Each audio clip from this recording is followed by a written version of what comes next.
Bismillahirrahmanirrahim. Artinya zaman kita hidup pun sebenarnya kita tidak bisa ngelola kehidupan itu, tidak bisa. Nah kalau sama nggak bisa, nanti setelah mati juga tidak bisa. Ya sudah, ketika kita hidup yang ngelola juga Allah, ketika mati juga yang ngelola. Bedanya apa? Nah, ini di sini terus kita dilatih inna sholati wa nusuki wa mahyaya wa mamati lillahi rabbil alamin. Tapi kenapa kita ragu terhadap kehidupan setelah kematian? Karena ketika kita hidup seakan-akan kita tahu cara hidup. Makanya Allah itu tersinggung betul ketika ada orang merasa bisa ngelola cara hidupnya. Makanya kata Allah, kalau gojlok orang-orang yang kepedean itu, kalau kamu top, mbok jangan mati. Itu falaula in kuntum ghairu madinin tarji'unaha in kuntum shadiqin. Kalau kamu merasa top itu jangan mati. Di mana-mana mati itu tidak top.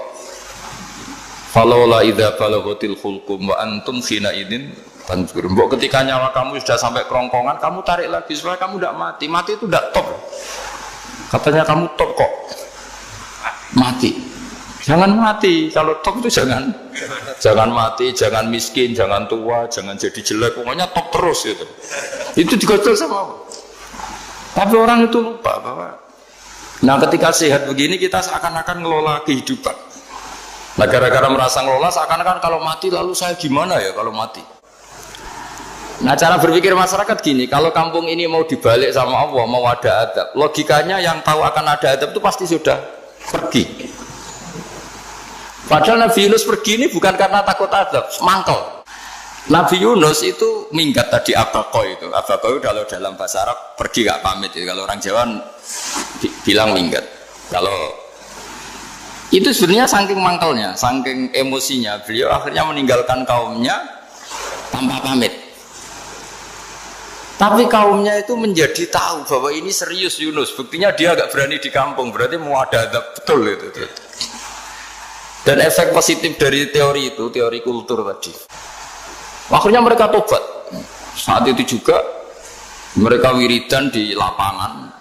Terus semua kesalahannya diselesaikan. Sampai ada rumah yang sudah dibangun permanen karena di tanah tetangga. Dirobohkan saat itu juga. Bahkan ada batu yang dulu nyuri. Satu dua batu yang dulu hasil nyuri, saat itu juga dirobohkan, dikembalikan sama penghuni. Wah, hari itu semua kedoliman diselesaikan. Ini penting saya utarakan, jadi tobat itu tidak hanya istighfar. Kalau istighfar ribet, tobatnya orang punya utang terus istighfar gitu kan ribet. Kan ribet itu. Ada punya utang terus minta maaf itu kan ribet itu. Harus diselesaikan itu. Tobat. Tobat diterima sama Allah.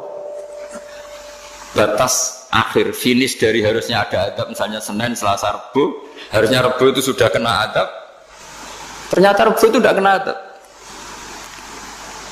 Nabi Yunus sebetulnya juga penasaran kampungnya itu kena adab tidak, dilihat dari jauh ternyata tidak, tambah kecewa dia gitu.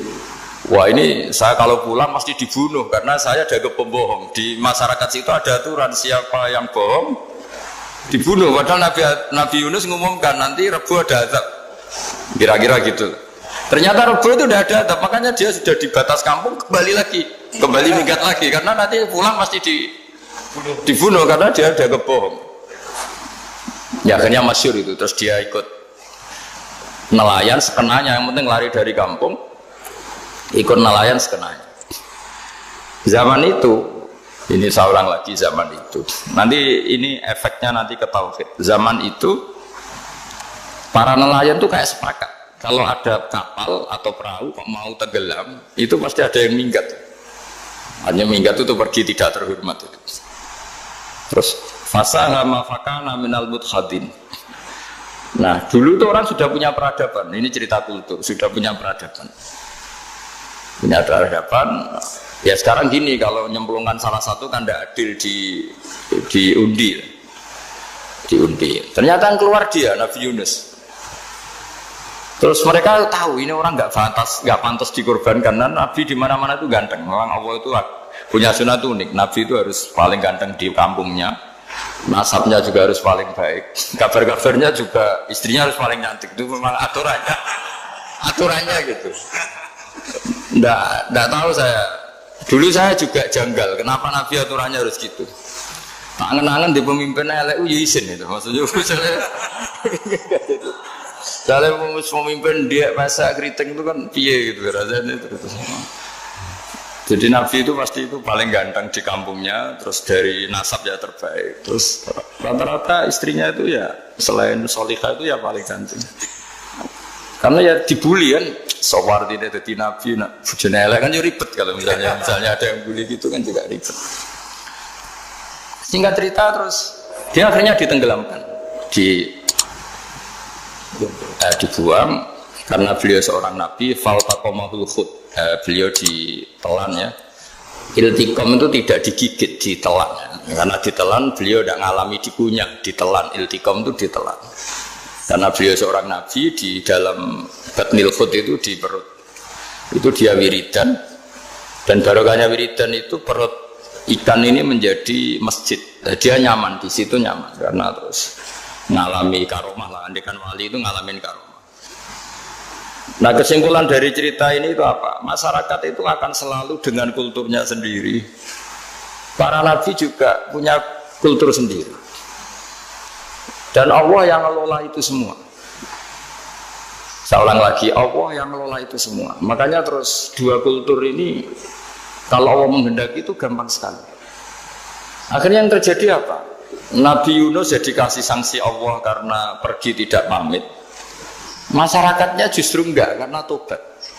Dan tobatnya masyarakatnya ini karena kekeliruan Nabi Yunus. Keliru dengan makna bukan dosa. Andai kan Nabi Yunus saat itu kok di rumah ingin menyaksikan adab, itu masyarakat mesti tidak percaya kan ada adab. Mau ada adab kok dia di rumah gitu. Jadi unik, Allah cara ngelola masyarakat itu unik.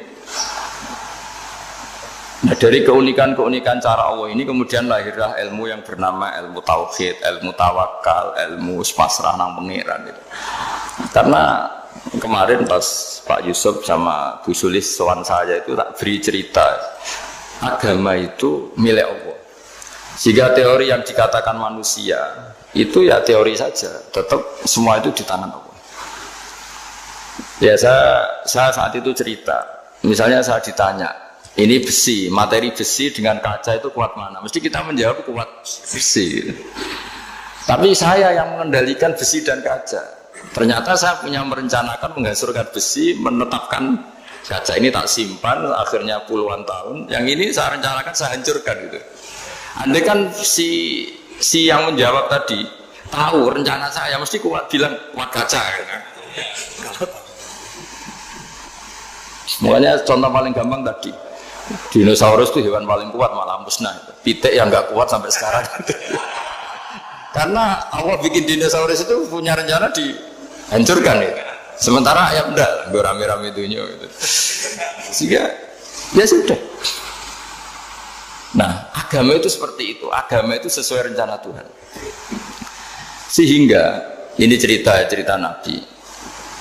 Sehingga Nabi itu kadang nggak tahu bedanya antara sesuatu yang punya data, punya perangkat-perangkat untuk menuju A misalnya, itu nggak tahu bedanya. Jadi kalau Nabi ditanya misalnya gini, onta itu lahir dari betinanya, dari indukannya bisa, ya bisa.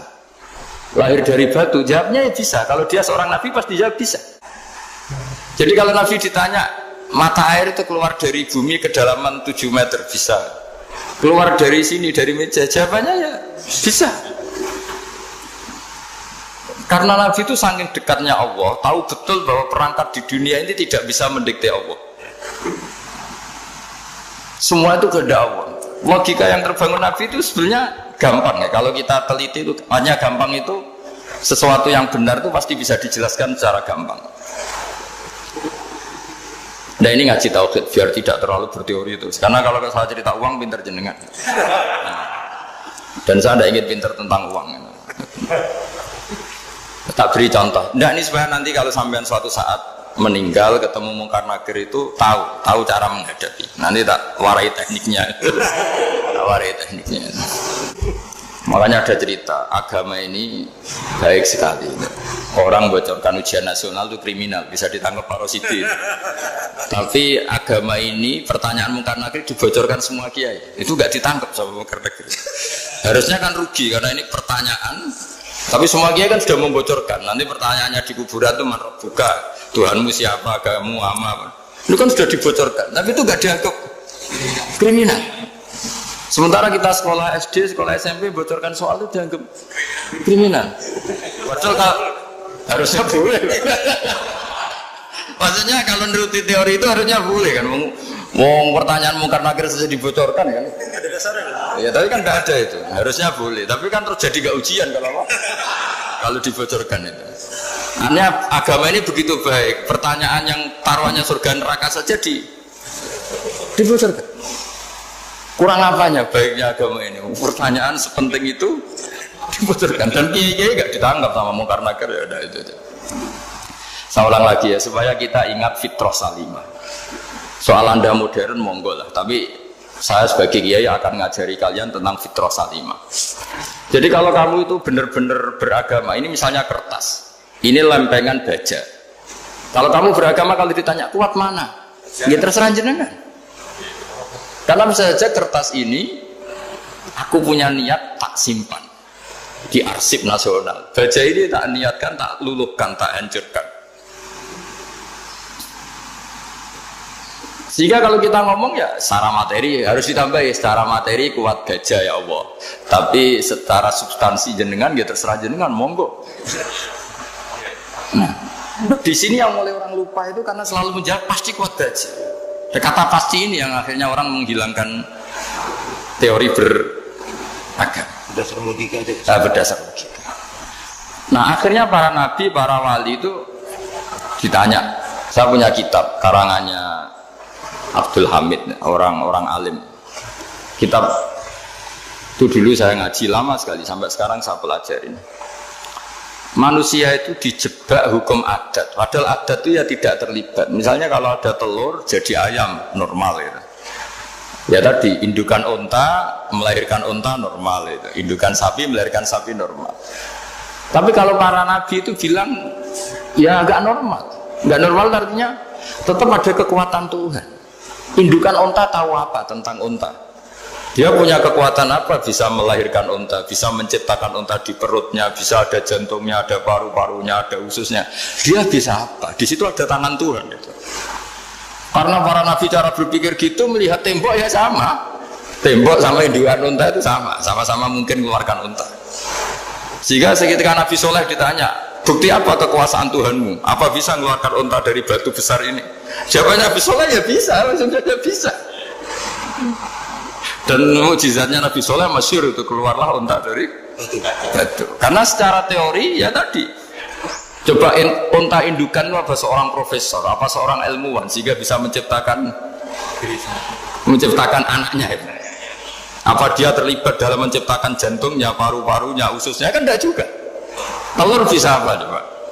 Gobloknya bukan main telur itu kan. Tapi bisa mengeluarkan ayam, dia bisa apa?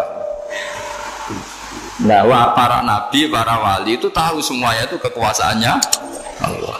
Nah, kalau karena kekuasaan Allah bedanya apa dengan tembok? Makanya Nabi Muhammad ketika di padang pasir, semua sahabat bingung nggak ada air, ya Nabi santai aja. Ini gimana Nabi nggak ada air, nanti orang mati kehausan. Nabi ya santai aja. Kamu ingin air katanya? Iya. Nabi nunjuk apa itu ya sudah terus ada air. Ada yang keluar dari jemarinya, ada karena Nabi itu nggak tahu bedanya antara ini mungkin dan tidak mungkin, tuh nggak tahunya itu ya semuanya itu Allah. Kalau kamu kan nggak, wah daerah gini nggak mungkin ada air. Ini kan padang pasir. Air itu biasa di daerah hutan gini malah berteori macam-macam. Seakan-akan tidak ada Tuhan. Jadi kalau orang nggak bakat wali pasti berpikirnya gitu. Makanya nggak wali-wali itu orang nggak bakat karena itu kan artinya menafikan kekuasaannya Allah kan. Seakan-akan Allah tidak mampu bikin air di situ. Tapi kalau Nabi santai aja. Makanya Nabi Ibrahim ketika mau dibakar ya santai aja. Menurut beliau api bisa apa? Jadi itu meskipun hukum adat dia selalu berjalan. Normalnya api ya membakar, di padang pasir normalnya ya nggak ada air, normalnya batu ya nggak mengeluarkan onta. Tapi kamu jangan terjebak oleh keseharian yang Anda lihat. Tetap di balik itu ada kekuasaannya Allah Subhanahu wa Ta'ala.